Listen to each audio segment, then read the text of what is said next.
예, 이번 학기 처음으로 제가 보강 수업을 진행하게 됐는데, 3월 달엔 제가 출장이 없었어요. 근데 이번 4월부터 좀 출장이 계속 있을 것 같아서, 제가 보강 수업은 대면 보강 수업 일자도 지정해서 진행할 생각이고요. 동영상 강의도 같이 어, 올려드릴 생각입니다. 그래서 동영상 강의를 보시면 대면 보강 수업에는 참여하지 않으셔도 됩니다. 뭐 어쩔 수 없이 여러분들 시간표를 보니까 전부 저녁 시간밖에, 평일에는 저녁 시간밖에 잡을 수가 없어서 그렇게 어, 진행을 할 예정이니까 뭐 동영상 강의를 보시는 것이 훨씬 더 편리할 수 있습니다. 예, 우리가 지난 시간까지 2장의 지각 과정을 살펴봤고요. 이번 시간부터 이제 광고의 학습 과정에 대해서 살펴보도록 하겠습니다. 우선 이 학습 과정이라는 것은 광고에 있어서 학습의 원리가 어떻게 적용되는지,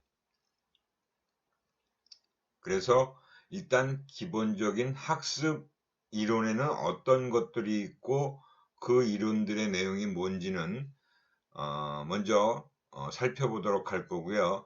근데 여기서 이제 학습 이론을 우리가 뭐가 있다는 정도로는 살펴봤는데, 그 학습 이론들 각각을 다 깊이 있기 때문에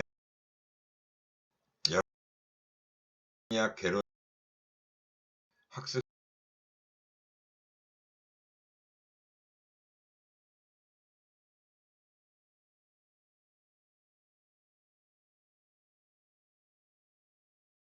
을 전공하지 않은 타 전공 학생들은 좀 참고로 그런 책들 찾아보시는 게 좋을. 일단 학습 개발하고요. 전략의 학습 이론이 이제 어떻게 활용 있는지를 보도록 하겠습니다. 전반 목차를 학습의 원리 이렇게 큰 행동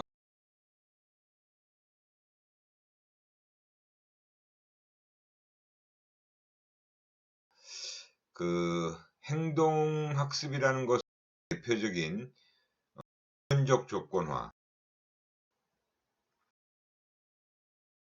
조건화 할 겁니다. 가지가 가장 그 어떻게 보면 대표적인 라고 하는 변화가 이루어질 얘기하는 거예요. 그리고 이제 마지막에 이제 사회학습이라고 하는 부분을 살펴볼 텐데, 이거는 흔히 우리가 일반적으로 잘 알고 있는 내용입니다. 뭐 모방학습이다,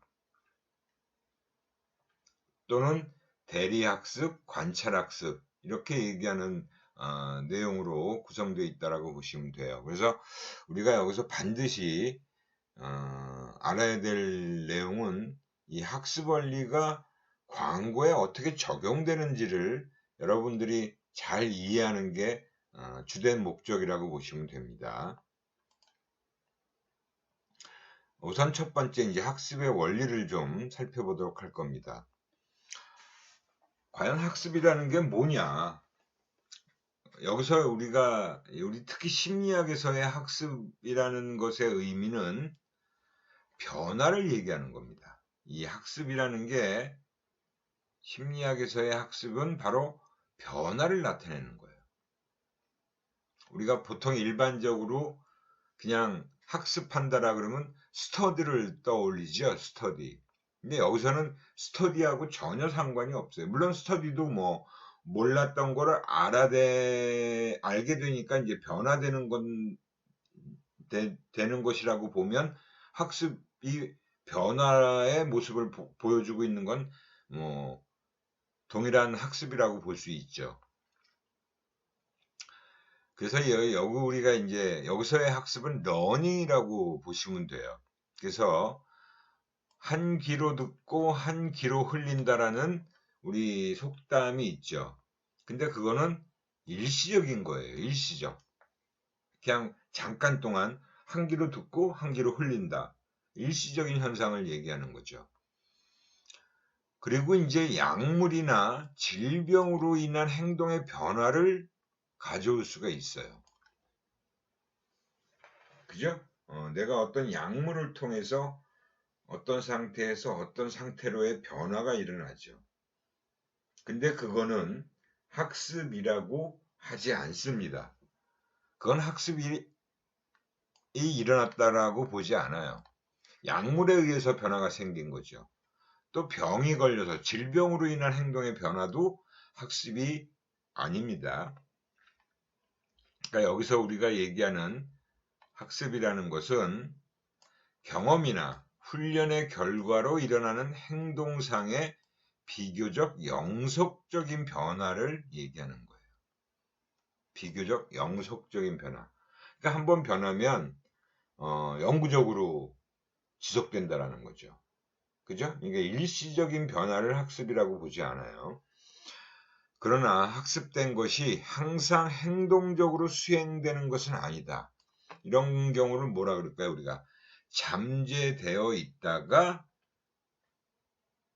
나도 모르게 어떤 상황에서 행동으로 유발되는, 행동으로 나타나는 경우가 있죠. 그건 잠재된 것이에요. 잠재학습이겠죠, 그거는.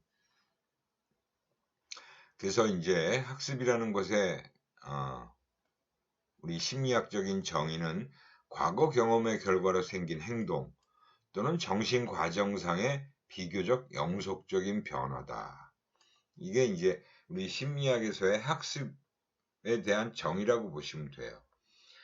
가장 단순한 학습 유형을 두 사건 간의 연관성을 학습하는 것이에요.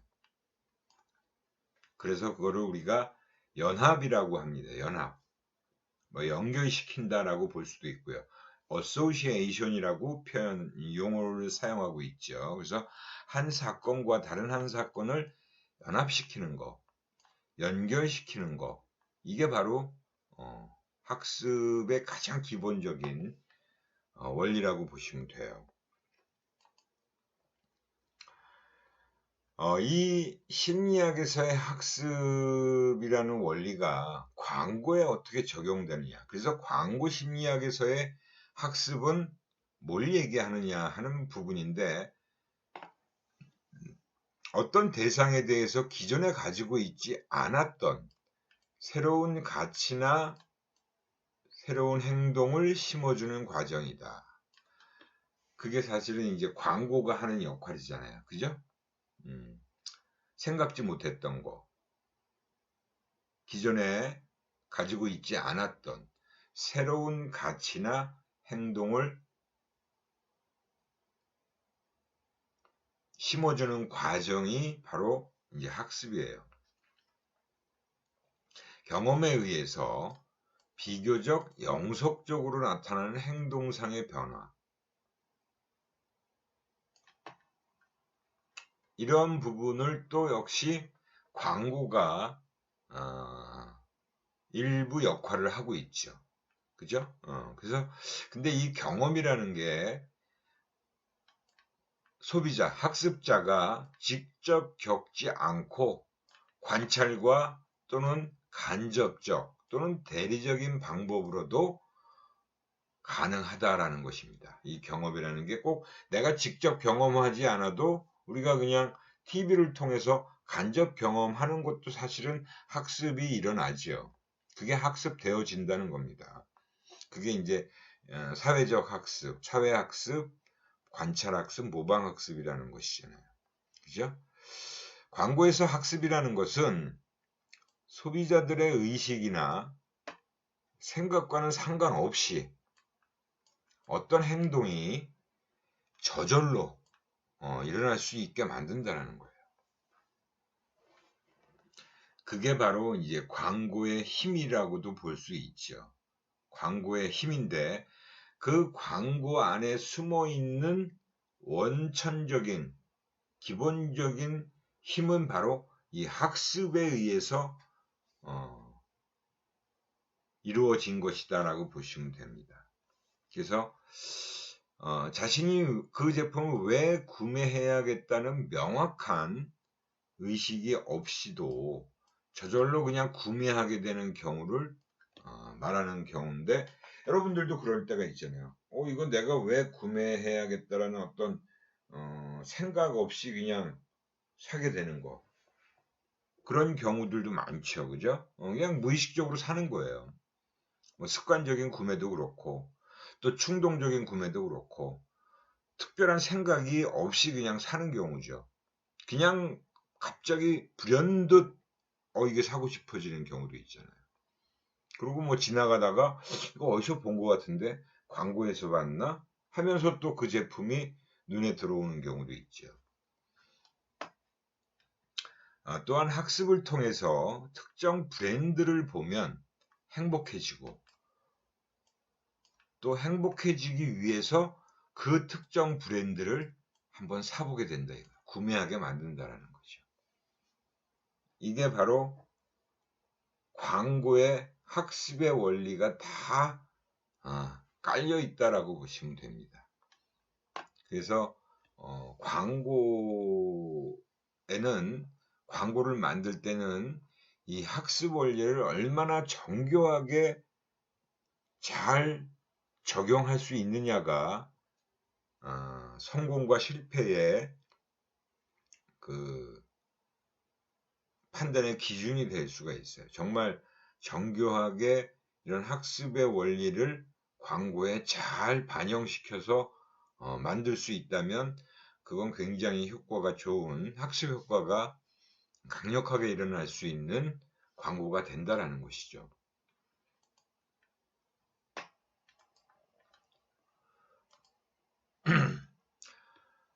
그래서 이제 우리가 학습의 원리에서 여기서 이제 러닝이다라고 아까 말씀드렸잖아요. 학습, 러닝이다. 학습, 러닝. 경험이나 정보의 노출로 나타나는 행동의 변화입니다. 변화가 바로 일어나야 돼요. 학습이라는 것은 어떤 상태에서 어떤 상태로 변화되는 거예요. 경험이나 정보의 노출로 나타나는. 개인이 처한 환경에서 목표 지향적인 행동들을 할 수 있게 하는 적응 과정이다라고 할 수 있는 겁니다. 학습에서 광고는 소비자로 하여금 상표에 관한 지식을 습득하게 하는 정보 메시지로서 역할을 한다. 당연히 이제 그 광고에서 제시하는 여러 가지 내용들, 그게 바로 그 상표에 관한 지식을 학습하게 만들어 주는 거죠. 정보 메시지로서의 역할을 하는 거죠. 그래서 이 학습에는 이 세 가지로 크게 나눈다라고 볼 수 있죠. 행동학습. 그리고 이 행동학습이라는 게 앞에서 얘기한 그 고전적 조건 형성, 조작적 조건 형성을 얘기하는 거예요. 행동학습이라는 게. 그리고 인지학습. 그 다음에 사회학습. 이렇게 세 가지 유형으로 우리가 이제 구분을 하고 있습니다. 근데 이제 학습 이론에서 이 유형별로 각각 학습 이론들이 또 등장을 하게 되겠죠. 행동학습과 관련된 내용은 학습이 외부 자극에 대한 반응의 결과로 나타난다라고 가정을 하고 있는 거예요. 그러니까 어떤 외부 자극이 작용을 해서 그거에 반응을 보이게 되는 거. 그게 이제 학습을 일으키는 작동되는 원리다라고 보시면 돼요. 대표적인 게 이제 고전적 조건화라고 하는 겁니다. 고전적 조건화. 뭐 우리는 이건 우리 심리학을 배우는 학생들은 당연히 다 알고 있는 용어죠. 고전적 조건 형성, 고전 조건화, 클래시컬 컨디셔닝이라고 하는 거예요. 좋은 반응을 일으키는 모델, 음악과 브랜드를 연합시킨다. 쫙 지워진다. 쫙 지워져서 연결시킨다. 연합시킨다라고 하는 겁니다. 그래서 그것이 소비자에게 학습되어지도록 만드는 역할을 해준다라는 거예요. 광고에서. 조작적 조건화라는 것도 연합학습, 행동학습이라고 할 수 있고, 어떤 소비 행동이 그 행동을 보임으로써 그 행동에 따르는 보상이나 처벌을 일으키게 되는 거죠. 그러니까 어떤 행동을 했는데 내가 보상을 받으면 그 행동은 강화가 되는 거죠. 그죠? 계속 더 자주 빈번하게 일어날 수 있어요. 근데 어떤 행동을 했을 때 처벌을 받으면 그거는 더 이상 하지 않으려고 하겠죠. 그게 학습되어지는 거예요. 그죠? 그거를 학습하게 되는 겁니다.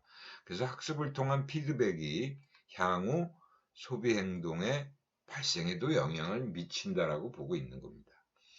이제 뒤에 다시 좀 더 상세하게 살펴볼 거고요. 그 다음에 이제 인지학습이라는 거는 또 역시 우리가 인지심리학에서 얘기하는 부분이죠. 유기체의 내적인 인지기제의 역할을 강조합니다. 학습이 이루어지는 과정을 유기체의 내적인 인지기제의 역할이라고 보는 거예요. 소비자는 제품 정보를 습득, 처리하고 기존의 지식과 신념에 통합하는 능동적 학습 과정을 거친다. 우리가 이 행동학습이라는 것에서는 사실은 고전적 조건 형성도 그렇고 조작적 조건 형성도 그렇고 사실은 나도 모르게 우리가 무의식적인 부분이 많이 작용을 해요. 근데 인지학습은 그런 수동적인 형태의 학습을 얘기하는 것이 아니라 능동적인 형태의 학습 과정을 얘기하는 게 바로 인지학습입니다. 잠재적으로 강화에 대한 이제 기대라는 것이 형성돼요. 그리고 동기도 작동을 시키게 되죠. 강화에 대한.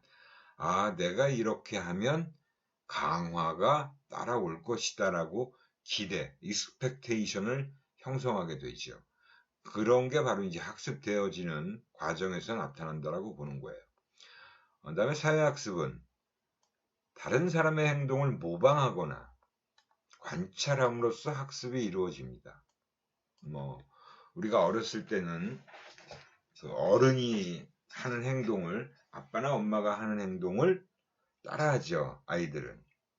그죠? 그래서 우리 속담에도 애들 앞에서는 숭늉도 못 마신다. 이런 얘기들을 또 하잖아요. 그죠? 그러니까 그게 바로 모방학습이에요. 관찰학습이고. 그래서 이제 TV에서 나오는 사람의 어떤 그 범죄 행위를 보고 따라하게 되면 모방범죄라는 말을 쓰죠. 그죠? 그것도 이제 학습되어진 거죠.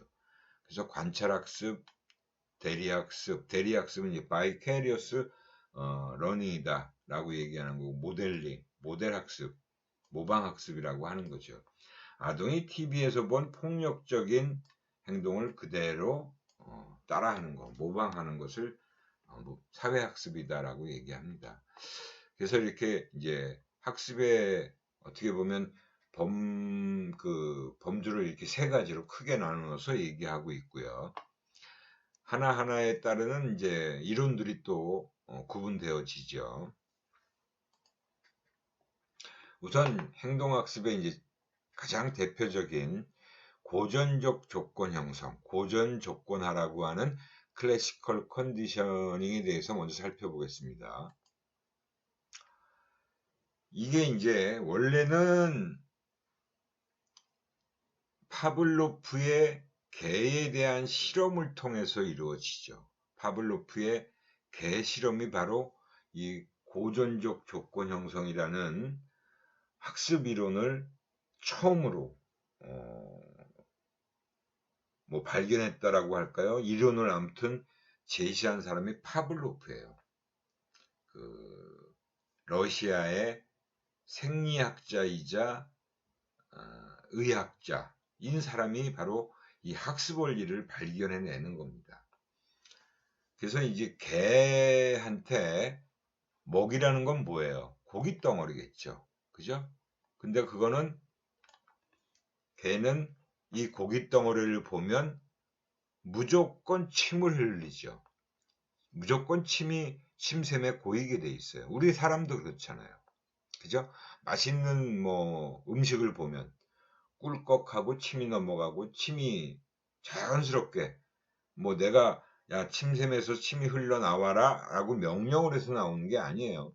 무조건 본능적으로 나오게 돼 있습니다. 그걸 무조건 자극이라고 해요.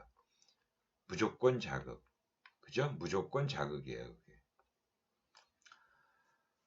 그리고 그 무조건 자극인 먹이, 고깃덩어리에 의해서 침 흘림 반응이 나타나는 걸 무조건 반응이라고 하는 거죠.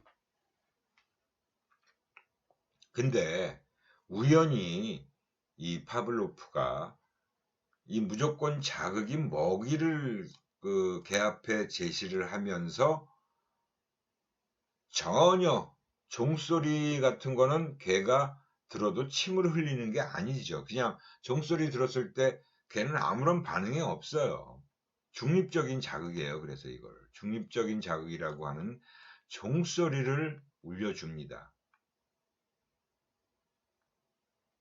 고깃덩어리인 먹이를 제시하면서 중립자극인 종소리, 아무런 반응을 보이지 않는 자극이 바로 중립자극이에요. 그래서 그 종소리를 울려주고 뭐 무조건 자극인 먹이, 고깃덩어리를 당연히 개가 보니까 이때도 역시 무조건 반응을 또 그대로 보이겠죠. 침 흘리는 반응이에요. 그죠? 침 흘린 반응이 나타납니다. 근데 그걸 여러 번 반복하고 났다가 이제는 먹이는 제시하지 않아요. 그래서 고깃덩어리를 개 앞에 내놓지 않은 상태에서 그냥 종소리만 울려주는 거예요. 조건 자극이었던 종소리만 울려줬더니 종소리를 울렸는데도 개가 침을 흘려요. 이게 어떻게 된 거냐. 먹이는 지금 보여주지도 않았어요. 고깃덩어리는 아예 보여주지도 않은 상태에서 종소리만 딸랑딸랑 울려줬는데 그때 개가 침을 흘리는 반응은 바로 조건화된 반응이다. 그죠? 조건화된 반응이에요. 무조건 자극과 짝지어진 종소리. 그 조건 자극이 결국은 무조건 자극으로의 역할을 하면서 침 흘리는 반응이 나타납니다. 그러니까 종소리만 듣고도 침 흘리는 반응은 조건 반응이죠. 그죠? 이게 바로 뭐 별거 아닌 것 같지만 대단한 발견이고 학습 이론으로서는 아주 획기적인 정말 새로운 우리 심리학의 이 학습 이론을 맨 처음으로 이렇게 해서 얘기한 사람이 파블로프라는 학자예요. 정말 대단한 거죠. 이 파블로프의 이 개 실험은 원래는 침샘 연구를 하려고 생리학자이기 때문에 연구실에서 침샘 연구를 하기 위해서 시작한 연구입니다. 그런 실험을 이제 세팅을 해놓고 한 거예요.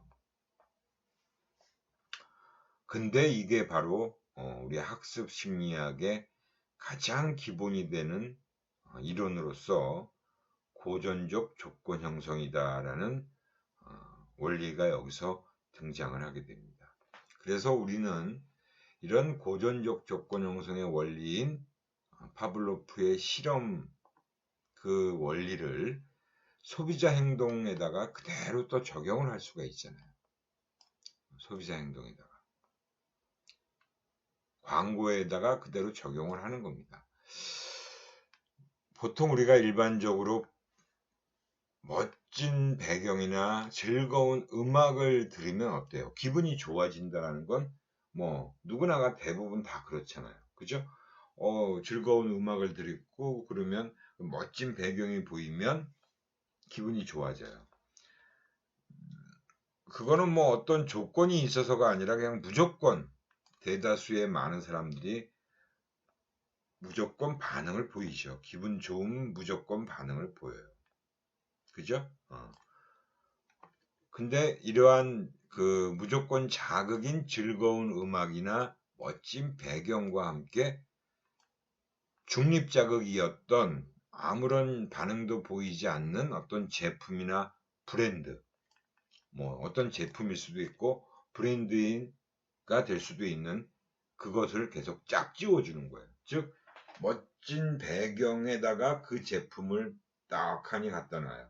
멋진 배경과 어울리게끔. 그리고 즐거운 음악도 같이 백그라운드 뮤직이다, BGM이다 라고 해서 거기에 같이 음악도 들려줍니다. 그래서 우리가 CM송이다, 그죠? CF에 나오는 음악이다. 그래서 CM송으로도 꽤 많은 사람들에게서 회자되는 노래들이 꽤 많죠. 그죠? 요즘은 그렇게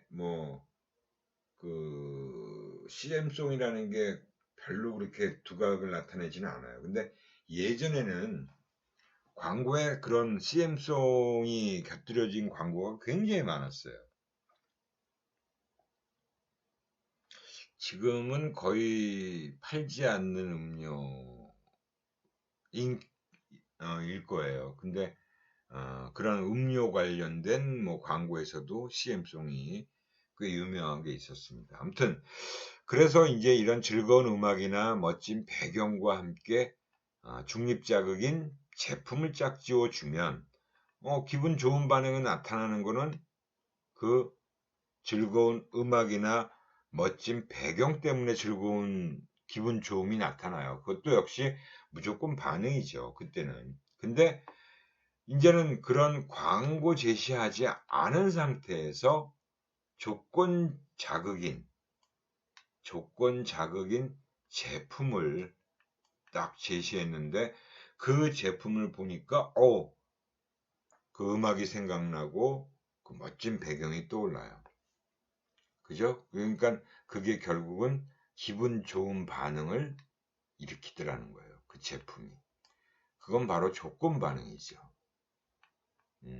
조건 자극에 의한 반응이에요. 이게 바로 이 고전적 조건 형성의 원리가 그대로 광고에 적용된 예들인데 우리가 일반적으로 지금 만들어진 광고들을 접하고 있는 광고들 중에 아마도 거의 모든 광고가 다 이 원리를 다 이용하고 있다라고 보시면 됩니다. 딱히 꼭 이렇게 이 고전적 조건 형성의 원리를 이용하지 않는 그런 광고도 있겠지만 한 적어도 80% 이상은 다 이러한 원리에 의해서 광고 효과가 다 일어나고 있다라고 보시면 돼요. 그래서 광고에 대한 태도, 소비자의 태도 형성을 시켜주고 호감을 일으켜주고 그 광고로 인해서 형성된 소비자 태도가 호감도가 브랜드에도 형성되어지는 그런 과정이 바로 고전적 조건 형성의 원리가 작용을 해서 그렇게 되고 있다라고 보시면 됩니다. 그죠? 우리 그 파블로프의 개실험에서 1단계는 바로 음식, 고기 덩어리였죠. 무조건 자극에 의해서 무조건 반응이 일어나는 1단계. 또 음식 무조건 자극을 제시하면서 종소리를 울려주는 건 바로 조건 자극이었어요. 그래서 또 그때 나타나는 침 흘린 반응은 또 역시 무조건 반응, 고기 덩어리를 보고 흘리는 반응이었죠. 근데 음식을 제시하지 않고 고기 덩어리를 제시하지 않고 종소리만 울려줬는데도 걔는 침을 흘려요. 이게 바로 조건 반응이다. 광고에 그대로 적용한 예가 우리 교재에도 요 아웃백 스테이크 광고에 대한 내용 설명을 해놨습니다. 그죠? 이게 다 그 메뉴와 관련된 것들을 연상시키는 이런 장면들을 보여줘요. 그래서 그러면 그 아웃백 스테이크의 메뉴들이 거기서 연결되고 떠오르게 되고 생각나서 아웃백을 찾게 된다 라고 하는 거죠. 광고에 적용한 겁니다. 일단 모델 같은 경우 우리가 일반적으로 좋아하는 모델들이 있죠. 물론 모든 사람이 다 좋아하지는 않을 수 있어요. 근데 내가 좋아하는 모델이 무조건 자극이에요. 그죠? 보통 모델을 그래서 유명 모델을 쓰는 이유가 많은 사람들이 좋아하니까 호감을 가지고 있으니까 쓰는 거죠. 그 모델을 보면 호의적인 평가가 일어나고 기분 좋아요. 무조건 반응이죠. 근데 그 모델과 상표를 또 짝지어주는 거죠. 광고를 통해서. 그죠? 어떤 모델이 등장하고 거기에 브랜드, 그죠? 그 모델이 그 브랜드의 어떤 제품을 사용하면서 뭐 이거 참 좋아요. 그죠? 그런 얘기를 하면 그것을 계속적으로 보여주면 결국은 또 역시 그 모델에 의해서 무조건 반응인 호의적인 평가가 이루어지고요. 나중에 이제 그 모델이 안 보이고 상표만 보더라도 호의적인 평가가 일어나더라는 거예요. 그건 조건 반응이죠. 이렇게 많은 광고들이 이 기본적인 고전적 조건 형성의 원리에 의해서 만들어져 왔고 지금도 만들어지고 있다라고 보시면 됩니다. 충분히 여러분들 이해가 되시죠? 광고에 이런 것들이 적용되고 있다라는 것이 많은 광고들 한번 보시면 다 그게 생각나실 거예요. 이 원리가 적용되고 있다라는 것이 충분히 이해가 되실 겁니다. 뭐 고전적 조건화의 어떤 실증적인 연구를 한 학자들도 꽤 많습니다. 그래서 거언이라는 학자가 1982년도니까 꽤나 오래되죠. 제가 대학 다닐 때니까 그 고전적 조건화를 소비자 행동에 적용했던 연구예요. 실제로 실험을 통해서 이런가. 그래서 이제 함께 제시된 볼펜, 좋아하는 음악과, 그죠? 그 다음에 싫어하는 음악이 있어요. 그래서 좋아하는 음악과 함께 제시된 볼펜을 선택하는 사람들이 꽤 많잖아요. 그죠? 근데 싫어하는 음악과 함께 제시되지 않은 볼펜을 선택하는 사람들이 그러니까 함께 제시되지 않은 볼펜, 그 좋아하는 음악과 싫어하는 음악과 함께 제시되면 선택하는, 좋아하는 음악과 제시된 거는 선택하는 사람들이 이만큼 많고요. 그 다음에 싫어하는 음악과 함께 제시된 볼펜은 선택 안 한다는 거죠. 그리고 이 경우에는 싫어하는 음악과 함께 제시되지 않은 볼펜을 선택하는 비율이 훨씬 높다는 거예요. 그러니까 그만큼 그 음악의 영향이라는 게 굉장히 크게 작용하고 있다는 걸 보여준 거죠. 그죠? 그 외의 실험들도 있어요. 그래서 중립적인 자극인 상표를 그냥 보여준 집단과 아름다운 바다 장면과 연합해서 보여준 집단의 상표 선호도를 비교했더니 이 아름다운 바다 장면과 함께 보여준 상표의 선호도가 더 높게 나타나더라. 이거는 아마 쉽게 실험을 할 수 있는 그런 연구라고 보시면 됩니다. 이미 이렇게 오래전에 연구들이 다 이루어졌다는 거죠. 그래서 우리가 이 고전적 조건 형성의 원리는 우리 일상생활에서도 굉장히 우리 인간들한테 많은 그 영향을 미치고 있고요. 실제로 우리가 이 고전적 조건 형성의 원리에 의해서 나도 모르게 학습되어지는 것들이 굉장히 많다라고 생각하시면 됩니다. 그래서 이 고전적 조건 형성이 발생하려면, 이루어지려면, 조건 형성이 이루어지려면 어떤 자극 특성이 이런 경우에 더 잘 발생되어진다라고 보시면 됩니다. 무조건 자극이 강할수록 조건화는 더 왕성하게 돼. 그러니까 무조건 자극이라는 건 뭐예요? 우리가 본능적으로 반응을 보이는 자극이에요. 그죠? 본능적으로 맛있는 거 보면 침을 막 흘리지. 그죠? 그리고 우리가 길거리를 지나가는데 아주 멋있는 남자나 여자가 지나가면, 특히 멋있는 여자가 지나갈 때 남학생들, 남자들은 고개가 나도 모르게 그냥 이렇게 돌아가잖아요. 시선이. 그죠?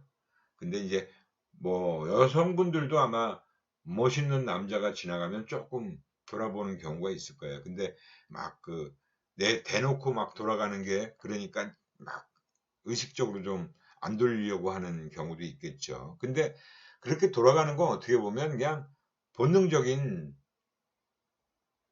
반응이에요.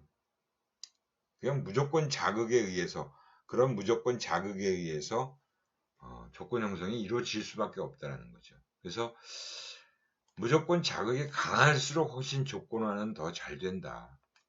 그 다음에 무조건 자극과 조건 자극 간에 서로 관련성이 높을수록 또 역시 조건화가 잘 이루어지겠죠. 당연히. 그래서 그런 얘기예요. 그러니까 아름다운 음악, 멋진 배경과 잘 어울리는 어떤 브랜드, 제품이라면 훨씬 더 조건 형성이 잘 될 거라는 거죠. 그다음 반복 노출은 조건 자극과 무조건 자극 연합 강도를 증가시킨다. 그러니까 연합 강도라는 게 이제 짝지워질 때의 그 강도를 얘기하는 거죠. 근데 반복 노출이라는 건 뭐예요? 여러 번 자꾸 보여주는 거죠. 그래서 반복 노출이 계속 이루어지면 이루어질수록 연합 강도는 증가될 수밖에 없겠죠.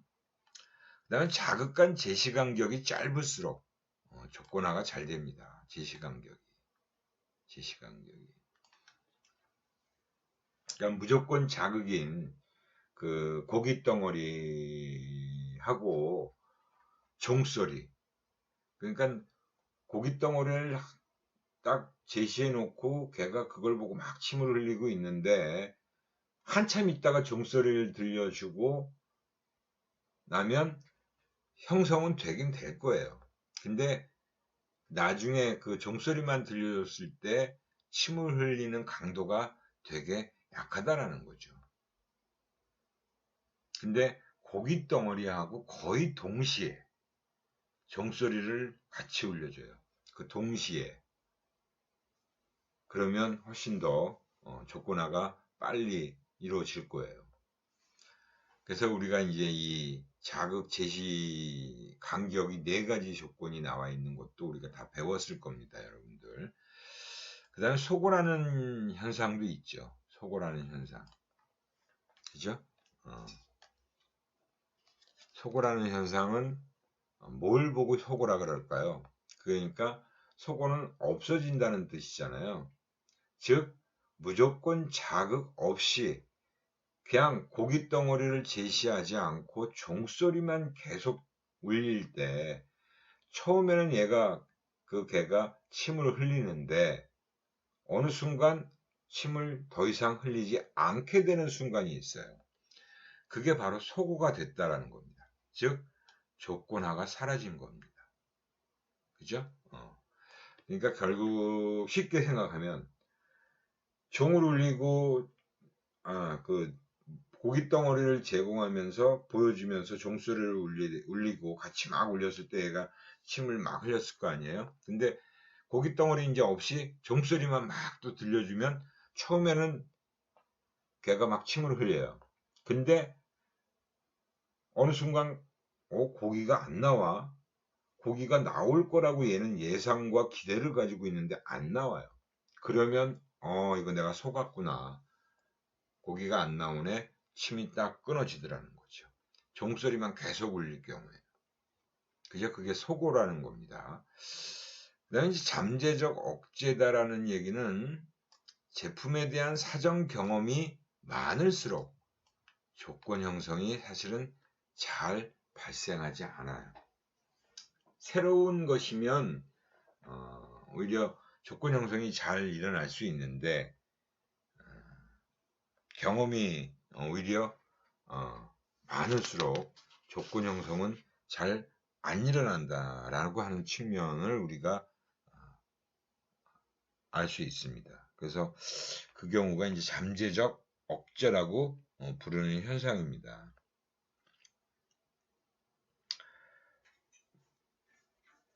조건 형성이 일어나기 전에 우리 교재에 있는 그 예를 들어서 설명하면 그거예요. 조건 형성 전에 치약 브랜드를 미리 여러 번 보여준 후에 조건 형성을 시키고 다른 집단에게는 곧바로 조건 형성을 시켰어요. 그러면 노출 집단의 치약 브랜드에 대한 선호도는 통제 집단의 선호도보다 낮았다라는 겁니다. 그죠? 미리 사전에 그런 거를 접한 사람들에 대한 그 선호도가 아무래도 그 기존 제품보다는 신제품의 경우에서 더 효과적인 형성이 일어나더라는 거예요. 더 효과적으로 작용하더라는 거죠. 그건 아마 여러분들이 다 경험해 본 것일 수가 있어요. 익숙하고 그죠? 어떤 새로운 자극에 대해서는 호기심과 뉴니스라는 거에 대한 신기함이라는 것 때문에 조건 형성이 더 잘 일어날 수가 있습니다. 더 거기에 이제 신경을 많이 쓰는 부분이 있잖아요. 근데 사전 경험이 많을수록 오히려 조건 형성은 잘 발생하지 않아. 이미 내가 익숙해져 있는 경우에는 그죠? 그 다음에 이제 소비자 특성도 좀 살펴볼 필요가 있겠죠. 그래서 광고에 사용되는 무조건 자극은 소비자의 욕구 특성과 관련이 있어야 된다.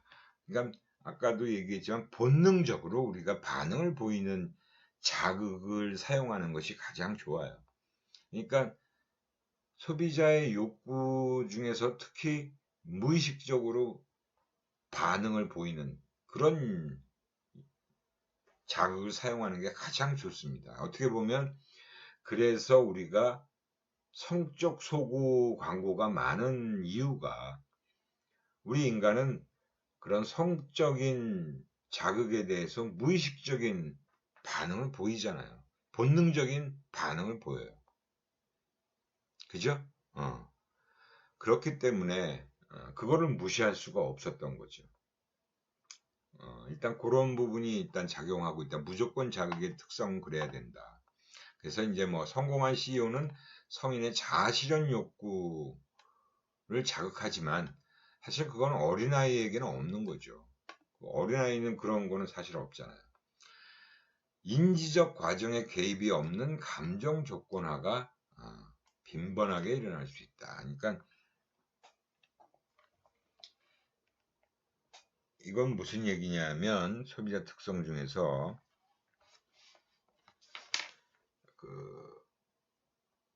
인지적인 과정에 개입이 없는 건 뭘 얘기하냐면 광고는 대부분 그 소비자의 의도와 상관없이 그죠? 의도와는 상관없이 소비자의 기억 속의 모델, 배경음악 등과 상표를 연합시키는 조건 형성을 일으키게 되어 있어요. 소비자가 의도한 바가 아닌 거라는 거죠. 그러니까 거기에는 인지적 과정의 개입이 작용되지 않았던 겁니다. 그냥 바로 감정적인 조건 형성이 일어나고 있는 게 다반사다라고 보시면 돼요. 그게 일반적이다라고 보시는 거죠. 그러니까 인지적인 건 뭐예요? 생각하고 내가 이게 좋은가 싫은가 뭐 이런 것들을 판단하고 처리하고 막 그런 과정이 인지적인 과정이잖아요. 그런 인지적인 과정에 개입이 안 된 상태로 그냥 감정 조건화가 일어나는 것이다라고 보시면 되죠. 또 이제 마지막으로 소비자 관여가 낮을 때 더 효과적으로 형성된다. 이것 또한 마찬가지예요. 관여도가 낮은 경우가 우리가 그냥 별 생각 없이 그죠? 막 그거에 내가 중요하니까 막 신경 써서 뭔가 적극적으로 능동적으로 처리하려고 하는 그런 상태에서는 오히려 효과가 발휘가 되지 않아요. 그래서 저관여일 때 훨씬 효과적으로 작용한다라고 보시면 됩니다.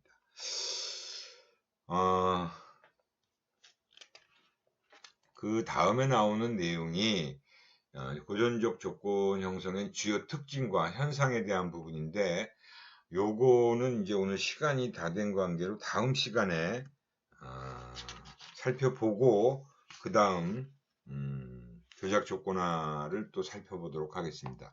예, 또 질문 사항이 있으시면 질문 코너에 좀 올려주시기 바래요. 그러니까 쪽지를 대부분 학생들이 이제 자꾸 하는 것 같은데, 쪽지보다 이제 질문 코너에 등록을 해주시는 게 좋습니다. 그래서 뭐 다른 학생들도 뭐 그 질문 내용을 또 볼 수도 있고요. 답변 내용하고 함께. 그러니까 그 질문을 그렇게 해서 좀 올려주시면 제가 답변을 드리도록 하겠습니다. 예, 오늘 수고하셨고요. 다음 시간에 또 뵙겠습니다. 예, 여기서 마치겠습니다.